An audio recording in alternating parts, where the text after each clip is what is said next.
Rena Shah, and Parv. Now I request all of you to welcome respected Mr. Ravin Desai on the stage with a big round of applause.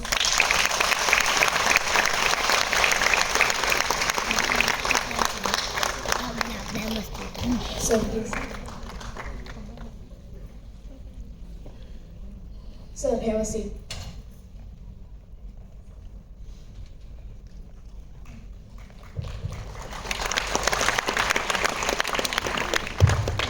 Hello sir, namaste. We the three friends are very lucky that our teacher, Mr. Piyush Bhatt, selected us to conduct this talk with you. Of course, we are a little bit nervous too.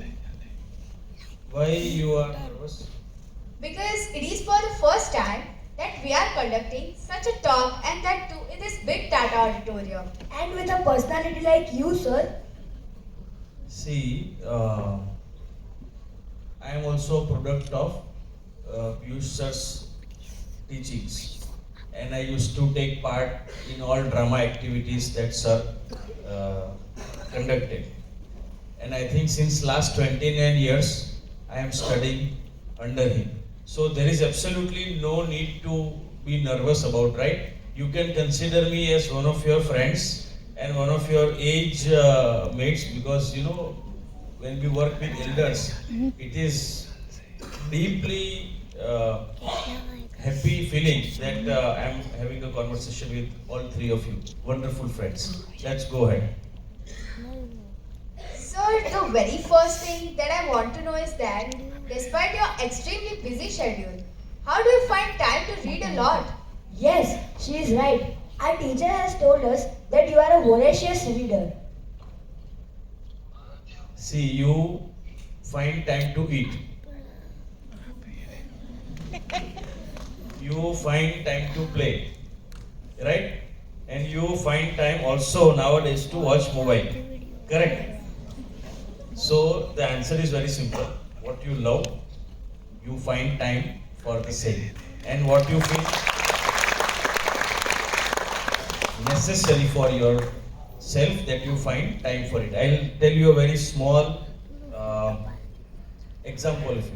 You must have heard the Greek philosopher called Socrates. He was very, like we have Chanakya and all other big acharyas in our Indian tradition. So he used to teach philosophy. So once a person came to him and said and told him that, okay, I also want to learn philosophy like you and want to be like you, whatever, things like that. So he said that, okay, come to the Dudya Talav of Greece, you know, next time, because I will be reading over there. So the other person went there. So what Socrates asked him to bend down, and he drawn his head into the water. So that guy could not breathe. Correct, because their head is underwater. And he started fumbling, and he pushed himself back. And Socrates asked him, the way you had a need for oxygen, and you are thriving to get oxygen, the day you will thrive for learning philosophy, kindly come to me on that day. Sir, who inspired you to read? Uh, my parents, used to very regularly visit Sayaji Vaibhav Library. My teachers, and see, reading is not only about one subject, there are many subjects, right? So, one of Piyush sir also inspired me, my father inspired me, one of my teacher, Amish sir is also sitting here, I can see sir very well. So, all these, basically teachers inspire you. See, that is the role of teachers, right?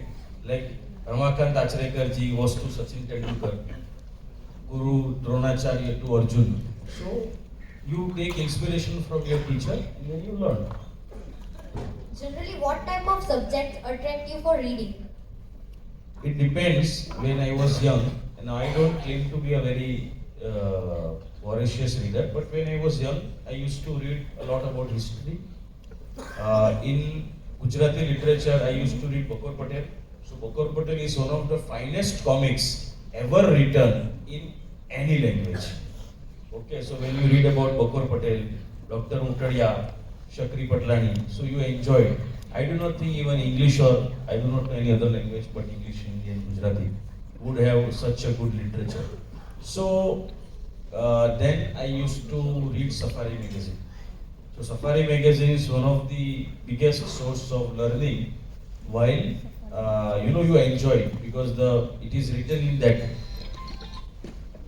So that is what I like to read. What do you suggest to us for reading? What type of books should we prefer to read? See, again, it depends on your interest. But if you want to read, then you can read Bakor Patel, as I told you. Safari magazine is one of the great magazines that you can read. Apart from that, you can read small stories because stories engage us in the during the whole reading session. And once you grow up, you can read non-fiction, that is history, political science. If you are interested in literature, you can read further good poets, good big novels or something like that. Sir, what is the importance of reading? See, when I was very young, and all of us must have learned a Sanskrit Subhashit when we were growing up in schools, and I think you must have also learned that Sanskrit thing that one learns through three things. First, reading. Second, through traveling. And third is to meet more intelligent people than you are. Correct. Now, you cannot go and meet more intelligent people on a daily basis. Right? They need to have the time for the same. Second, you cannot travel every time. Like you go to school and you think that, okay, sir, I want to learn and I am going out. So you cannot do it. Only thing which you can do, which is in your complete control, is reading.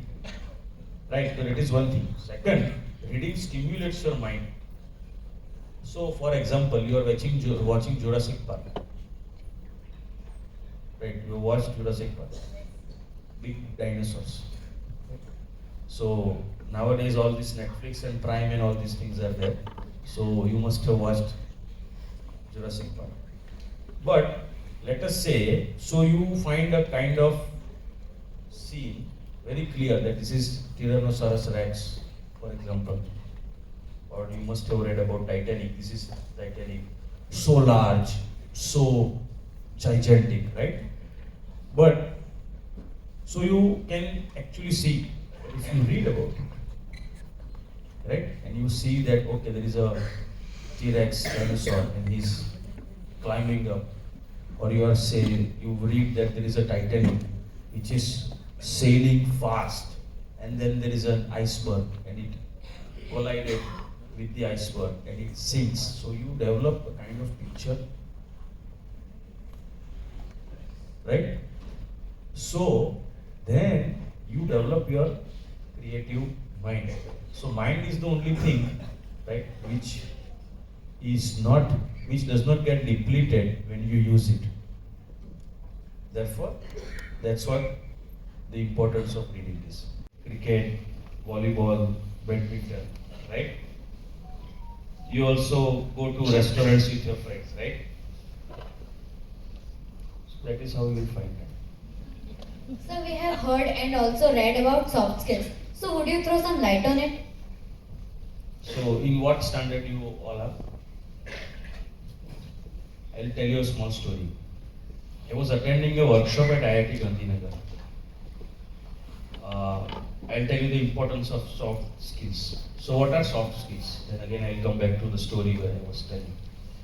Soft skills is leadership, time management, team building, and hard skills is like programming or engineering or medicine or lawyer. These are hard skills. Like you can.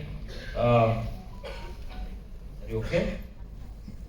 So hard skills is engineering, as I told you, programming, medicine. So where you can measure things, like you cannot measure team building, leadership. So the director of the institute, Mr. S.K. Jain, taught us that I have 40 subjects to teach my engineers, right? So if you want to be leaders, you need to know history, leadership, geography, economics, literature. In order to be leaders, you want to be CEO of a company, you want to be Prime Minister of a nation, correct? You want to be Prime Minister of a nation? Okay, very good. So you need to know these soft skills. So what he told is that I am teaching my electrical engineers less engineering and teaching these subjects so they can be leaders tomorrow. Other IITs are teaching their electrical engineers more electrical engineers so they can be subordinates of my engineers. You got my point?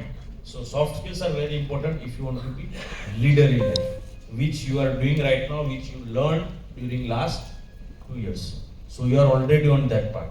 Great. Children like me sitting in this auditorium. As we already discussed, friends, that see, every time it's not engineering, medicine, lawyer, right?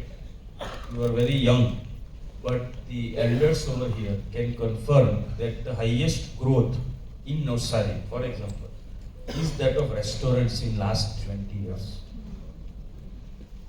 Correct? There used to be 12-15 restaurants 20 years ago. Now there are 200 plus if you include all nearby villages. So if you can cook well, you could have done well rather than being an engineer or a doctor. And also in any city, be it Navsari or Mumbai, the one which has the best skills, be it any, he earns the same thing.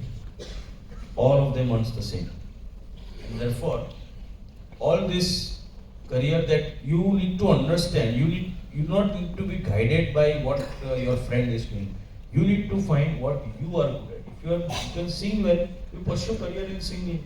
Why you will go and become a medicine where you do not have to sing, right? If a doctor is performing a surgery and start singing, what would happen to the patient?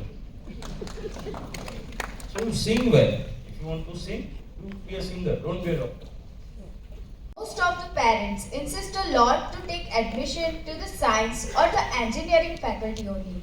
So what is the remedy for this situation or parents' mentality? You are asking me this question in front of your parents. Very difficult to answer. As I told you, I already answered it. If you are good in what you do, you earn and do well in life. And it takes a lot of courage to pursue your dreams. Imagine a 10-year or a 12-year or a 14-year-old Sachin Tendulkar wanting to play cricket, right? And his father could have told him that, "Arey bhai, prepare for exams." But he allowed him to play cricket, and that's how we got a fabulous cricketer like Sachin Tendulkar. So it is I would request all parents to find talent. Whatever, every child is very talented, there is no doubt about it. So you find that talent and let your children grow in that field. Sir, you are a very good actor too. We got to know this from our teacher, Mr. Piyush Bhatt. And you are also a regular child in children's theatre surgeon run by our teacher. So can you tell us something about it? See, I was an average actor. This all sir is very good and he keeps telling this I was a good actor and all. So okay, forget it. Now, see, the biggest thing that you learn while performing drama, and I'm not undermining any other art, okay, is it is live. If you are giving a talk, then only you are performing that talk. You are not coordinating with anybody else. If you or performing a drama, or for that matter music also, where you coordinate a lot with your friends who are performing the drama.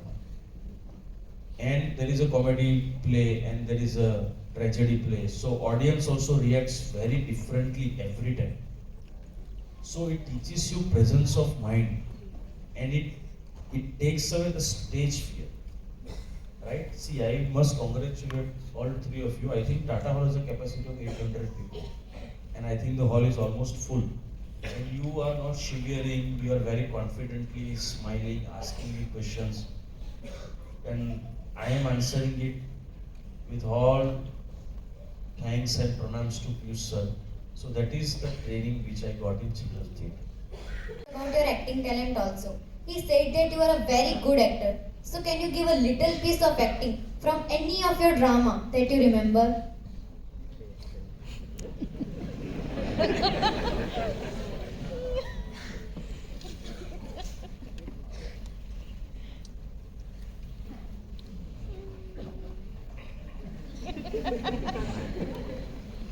I'll skip that question. Let's go ahead. Go ahead, go ahead. Second. Sir, the last thing that I want to know from you is about the progress of our country. In your view, where does India stand so far as growth is concerned? See, I'll take some time in answering this question because see, there was a time prior to 1947 when we got our independence, where when everybody was expected to die for the country. You got my point? Because we were against the Britishers, very simple. So if they do not, they would not have given us independence just by asking it. So we struggled for it, we died for it. The time has come to live for the country. Right? And I think our Honorable Prime Minister also says the same thing.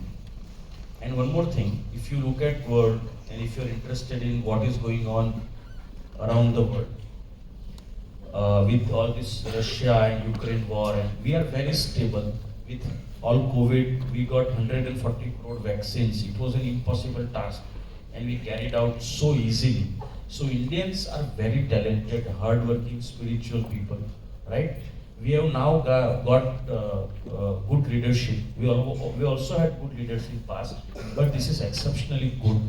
And 140 crore people who are reasonably intelligent will find their own way.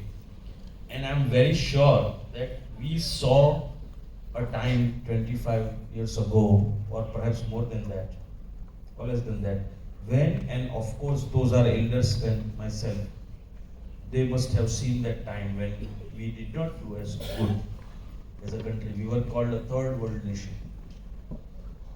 Third world, right? There is a first world, second world, we are third world. But now, things have changed. Infrastructure has changed. Mindset has changed.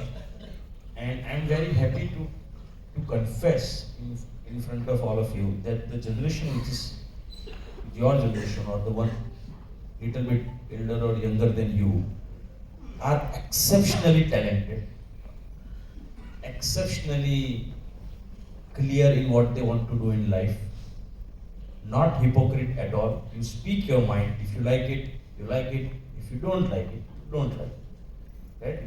We were not that clear and specific in what we wanted to say. And the best thing is that you are absolutely one of the most patriotic generation that India has seen after 1947. Right? So time has come for all of you to enter again into India's golden age. So what you will see, and perhaps what we will see, will be absolutely flourishing time for our nation. And if the nation gets prospered, then all of us will get prospered, right? So it is first the nation has to grow. So I think we are all doing very good. India is on a very good path. And I'm very happy that it's in hand of those children who love Gujarati, and those, especially those teachers who love Gujarati but who are very confident to speak in English to chat in English, but they love to talk. It was very happy and satisfying feeling. We really enjoyed the talk with you, sir. Thank you, sir, for a wonderful friend talk with us. See, actually, it's other way around. I enjoyed very much talking with young friends. So thank you for refreshing us. Thank you very much. So this is a small token of